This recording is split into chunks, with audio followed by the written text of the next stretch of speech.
अल्हम्दुलिल्लाहि रब्बिल आलमीन वल्आक़िबतु लिल्मुत्तक़ीन वस्सलातु वस्सलामु अला सय्यिदिल अंबियाइ वल मुरसलीन अम्मा बादु फ़क़द क़ाल अल्लाहु तबारक व तआला फ़िल क़ुरआनिल मजीद वल फ़ुरक़ानिल हमीद अऊज़ु बिल्लाहि मिनश शैतानिर रजीम बिस्मिल्लाहिर रहमानिर रहीम अन्नबिय्यु औला बिल मुअमिनीना मिन अनफुसिहिम व अज़वाजुहु उम्महातुहुम सदक़ल्लाहु व सदक़ रसूलुहुन नबियुल करीम व नहनु अला ज़ालिका लमिनश शाहिदीन वश्शाकिरीन वल्हम्दुलिल्लाहि रब्बिल आलमीन। दुरूद शरीफ। अल्लाहुम्मा सल्लि अला सय्यिदिना व मौलाना मुहम्मदिन नबिय्यिल उम्मी व अला आलिहि व बारिक व सल्लिम अदद कुल्लि मालूमिन लक दाइमन अबदन अबदा। किन मेड़ा माणिक मोती किन मेड़ा कख, किन मेड़ा माणिक मोती किन मेड़ा कख, मिलिया उन्हनि खे लख जिन जो आसरो अल्लाह में। बिरादरान इस्लाम, काबिल सद एहतराम दोस्तों, बुज़ुर्गों ऐं भाइरो, अल्लाह तबारक व तआला जे एहसाननि मज़ा अज़ीम एहसान जो अल्लाह रब्बुल इज़्ज़त अजोकी बाबरकत महफ़िल कुरान मुक़द्दस जी अल्लाह पाक नसीब करण फरमाई। दुआ है अल्लाह पाक असांजी इन हाज़िरीअ खे पंहिंजी बारगाह में क़बूल फरमाए।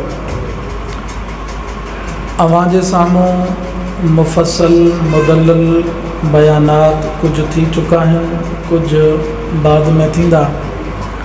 हुक्म जी तामील कंदे कुछ ॻाल्हियूं अर्ज़ु रखंदुसि। जेकॾहिं तवज्जो सां वेठा हो त मुंहिंजे ॻाल्हाइण जो मूंखे फ़ाइदो थींदो, अचण जो मुंहिंजो मक़सदु हासिल थी वेंदो। जेके दोस्त तवज्जो सां वेठा हो हिकु दफ़ो सुभान अल्लाह जी माशाअल्लाह। मजमो त वॾो आहे, आवाज़ बिल्कुलु घटि आयो, इन जे करे हिकु दफ़ो ॿीहर सुभान अल्लाह जी। अॼोके प्रोग्राम जो उनवान अफ़ीफ़ा कायनात सैयदा कायनात उम्मुल मोमिनीन हज़रत सैयदा आयशा सिद्दीक़ा रज़ी अल्लाह ताला अन्हा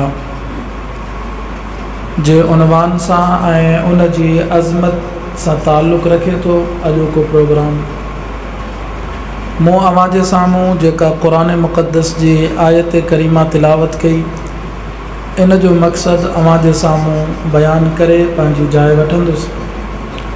अल्लाह तबारक व तआला क़ुरान पाक जे अंदरि फरमायो, अन्नबिय्यु औला बिल मुअमिनीना मिन अनफुसिहिम।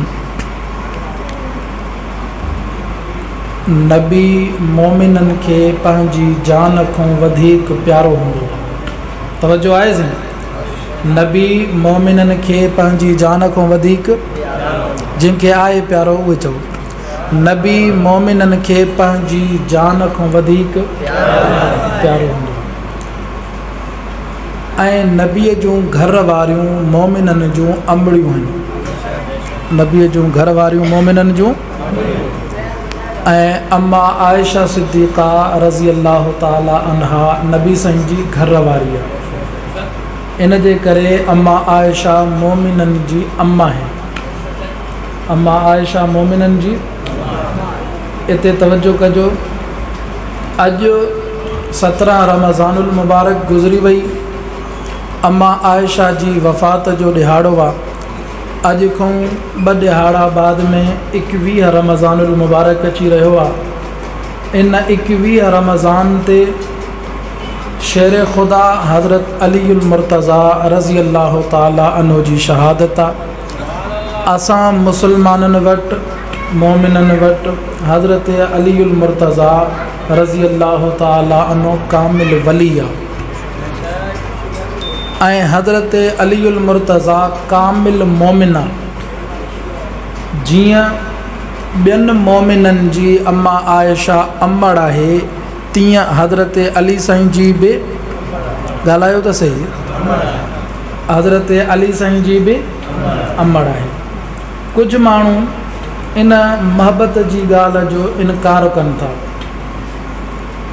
अम्मा आयशा अम्मड़ आहे, अली साईं अम्मा आयशा जो रूहानी पुटु आहे। कुझु माण्हू इन ॻाल्हि जो इनकार कनि था, चवनि था त अम्मा आयशा ऐं हज़रत अली इन्हनि जो माउ ऐं पुट वारो प्यारु नाहे। मां अव्हां जे साम्हूं क़ुरान जी आयत करीमा पेश कई जेको क़ुरान जो फ़ैसिलो ऐं क़ुरान जो क़ानून आहे त नबीअ जूं घर वारियूं मोमिननि जूं अंबड़ियूं आहिनि। नबीअ जूं घर वारियूं मोमिननि जूं अंबड़ियूं आहिनि।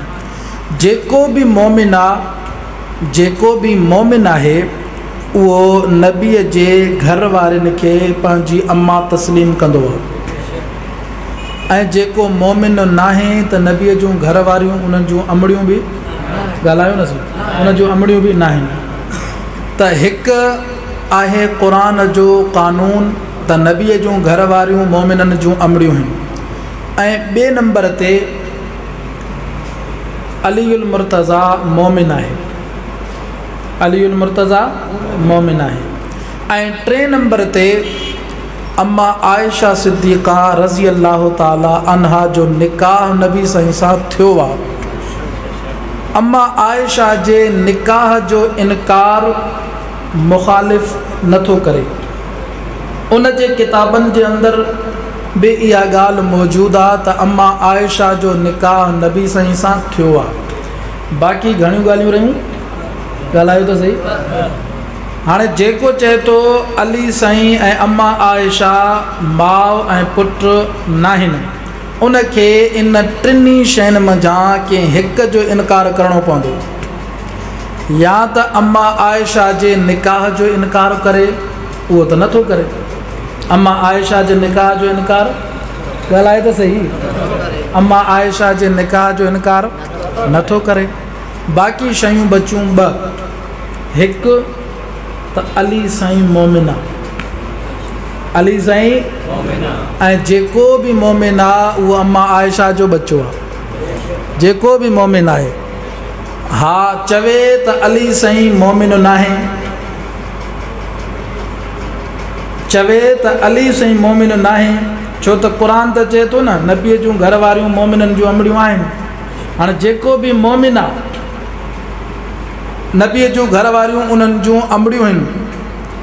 हाणे जेको नबीअ जी घर वारीअ खे अम्मा नथो मञे माना उहो मोमिन, उहो मोमिन या कंहिंजे बारे में चवे त हिन जूं अंबड़ियूं नाहिनि नबीअ जूं घर वारियूं, इन जो मतिलबु इहो आहे त इहो उन माण्हूअ जे ईमान जो मुनकिर आहे।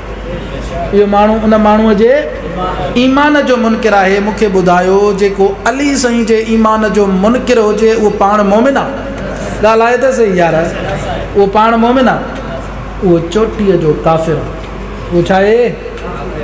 चोटीअ जो काफ़िर आहे जेको अली साईं जे ईमान जो मुनकिर आहे। ऐं टे नंबर ते ॻाल्हि रही इहा त क़ुरान जो क़ानून आहे नबीअ जूं घर वारियूं मोमिननि जूं अंबड़ियूं। पहिरें नंबर ते अम्मा आयशा जे निकाह जो इनकार नथो करे। ॿिए नंबर ते अली साईं जे ईमान तां हथु खणे, जेकॾहिं अलीअ जे ईमान तां हथु खणंदो त बि पाण मोमिन न रहंदो। ऐं टे नंबर ते क़ुरान जो क़ानून आहे त नबीअ जूं घर वारियूं मोमिननि जूं अंबड़ियूं आहिनि। जेकॾहिं निकाह बि मञे थो ऐं अली साईं खे मोमिन बि चए थो त बाक़ी रही हिकु ॻाल्हि त क़ुरान जो इनकार करे। छा करे? क़ुरान जो। मूंखे ॿुधा, क़ुरान जो मुनकिर मोमिन आहे? ॻाल्हाए त सही। पोइ क़ुरान जो इनकार कंदो तॾहिं बि काफ़िर, अली साईं जे ईमान जो इनकार कंदो तॾहिं बि काफ़िर ऐं निकाह जो इनकार करे कोन थो। लिहाज़ा खपे इनखे इहो त महबत जी ॻाल्हि खे तस्लीम करे, प्यार जी ॻाल्हि खे तस्लीम करे, महबत जी ॻाल्हि खे तस्लीम करे। महबत जी ॻाल्हि मञण में कहिड़ो हर्ज आहे, प्यार जी ॻाल्हि खे मञण में कहिड़ो हर्ज आहे। इन जे करे अम्मा आयशा हज़रत अली साईं जी अम्मा है। हज़रत अली साईं अम्मा आयशा जो रूहानी बच्चो आहे। इहा क़ुरान जी तालीम आहे, इहो क़ुरान जो दर्स आहे, इहो क़ुरान जो सबक़ आहे। जेकॾहिं कोई अम्मा आयशा ऐं हज़रत अलीअ जे दरमियान अदावत ॾसे थो, दुश्मनी ॾसे थो, उहो या त अली साईं जे ईमान जो मुनकिर आहे या वरी क़ुरान जो मुनकिर आहे। क़ुरान जो मुनकिर बि काफ़िर आहे, अलीअ जे ईमान जो मुनकिर बि काफ़िर आहे। अम्मा आयशा इज़त वारी हुई आहे, रहंदी इंशाअल्लाह। अम्मा आयशा उहा आहे जंहिंजो शान अल्लाह तबारक व तआला क़ुरान जे अंदरि समझायो आहे। तफ़सीली बयान अवां जे साम्हूं थींदा।